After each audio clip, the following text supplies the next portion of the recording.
द्वारका में आज बुलडोजर सिर्फ दीवारों पर नहीं, अतिक्रमण की मानसिकता पर चला है। वरवाला के समुद्र तट पर आज ऐसा दृश्य सामने आया जो प्रशासन की सख्ती और कानून के असर दोनों को एक साथ दिखाता है। धार्मिक अतिक्रमण को नोटिस मिलने के बाद प्रशासन का जेसीबी पहुंचने से पहले ही संस्था के संचालकों ने अपना जेसीबी मंगाकर स्वेच्छा से अतिक्रमण हटा दिया।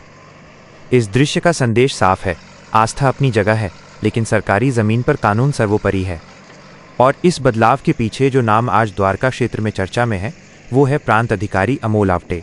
कड़े फैसले, स्पष्ट प्रशासन और जमीनी स्तर पर दिख रही कार्रवाई से अमोल आवटे ने द्वारका में प्रशासन की ऐसी धाक जमाई है कि अब नोटिस सिर्फ कागज नहीं रहता, लोग उसे कानून की गंभीर चेतावनी के रूप में लेते हैं।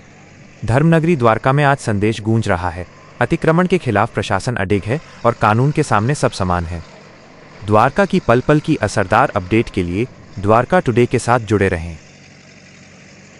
जय भारत साहेब, जણાવવાનું કે દેવભૂમિ જિલ્લો અને દ્વારકા તાલુકામાં આવેલું વરવાડા ગામમાં દરિયા વિસ્તારમાં એક હજરત આશાવાપીની દરગાહ આવેલ છે અને સરકારશ્રી તરફથી અમને એક નોટિસ મળેલી છે કે દરિયાકાંઠે પાકું બાંધકામ નહીં કરવાનું અને હટાડી નાખો। તો અમે બધાય મુસ્લિમ સમાજ ભેગા મળીને સ્વેચ્છાએ સરકારશ્રીના આદેશ મુજબ દરગાહનું ડેમોલેશન કરી નાખ્યું છે અને સરકારશ્રીના આદેશનું પાલન કર્યું છે। જય ભારત।